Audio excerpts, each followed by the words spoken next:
Après avoir eu son moment de grâce pendant la primaire socialiste, on sent que François Hollande s'essouffle un peu, que sa campagne s'essouffle un peu. C'est en tout cas les commentaires qui sont faits dans les médias aujourd'hui. Est-ce qu'il a trop tardé à revenir après cette primaire ? Revenir sur le devant de la scène, j'entends. C'est incroyable parce qu'on ne se rend plus compte, on est tellement dans le feu de l'action, vous aussi les observateurs, hein, dans le zapping continuel, sous le joug de l'information en permanence, qu'on ne se rend plus compte des temps et de la raison d'une certaine façon. On a terminé la primaire citoyenne le 16 octobre, c'était il y a un mois. Un mois plus tard, dans quelle situation sommes-nous au Parti Socialiste? Nous avons donc un candidat désigné avec une légitimité populaire très forte. Nous avons un Parti Socialiste totalement rassemblé derrière ce candidat.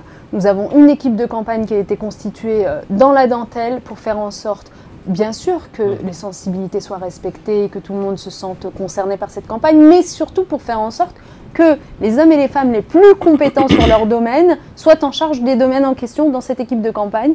Nous aurons bientôt des locaux. Voilà, nous sommes prêts.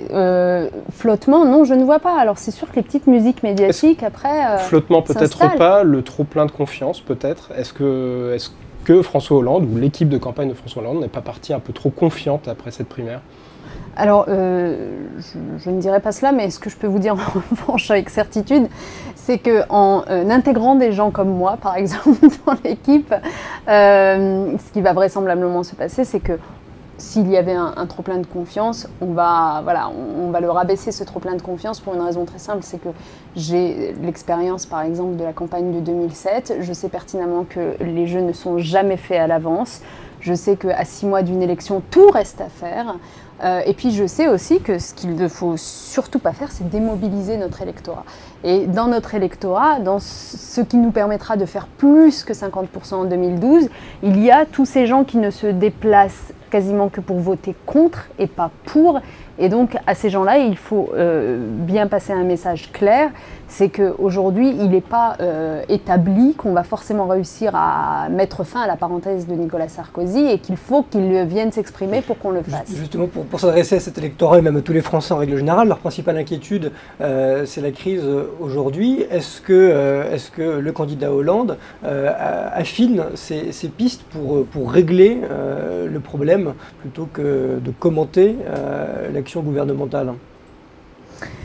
Vous savez, il y a différents temps dans une campagne électorale comme celle-là. Il y a le temps indispensable du bilan du président sortant. Je veux dire, il ne faut pas non plus le ranger sous le tapis trop vite. C'est pas parce que l'UMP nous joue le jeu des conventions où elle réfléchit, où elle réinvente le monde, où elle redécouvre qu'il faut supprimer les 35 heures, qu'on va tomber dans le panneau et oublier que la droite est au pouvoir depuis 10 ans.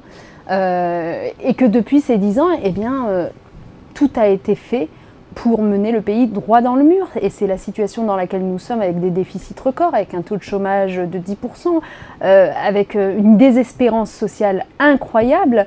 Tout cela doit être mis au crédit, au débit plutôt, du président sortant. Donc il y a le temps du bilan, et nous sommes là pour dire ce qui a été fait ces dernières années, ou plus exactement ce qui n'a pas été fait. Et puis ensuite, à partir de janvier, nous dévoilerons notre projet, qui est pour une immense partie déjà écrit, hein. Rassurez-vous, nous n'improviserons rien. Qui se basera beaucoup sur le projet socialiste ? Bien sûr, parce que le projet du Parti Socialiste, qui avait été adopté à l'unanimité, emportait l'adhésion de nous tous, y compris du candidat finalement désigné à la primaire, et que les valeurs dont il était porteur sont restées les mêmes. Il n'y a pas de raison qu'elles changent. La seule chose qui va changer dans ce qu'on va présenter en janvier, c'est les priorités. C'est-à-dire qu'en gros, on va rehiérarchiser les points parmi les points qu'on avait mis en avant dans le projet.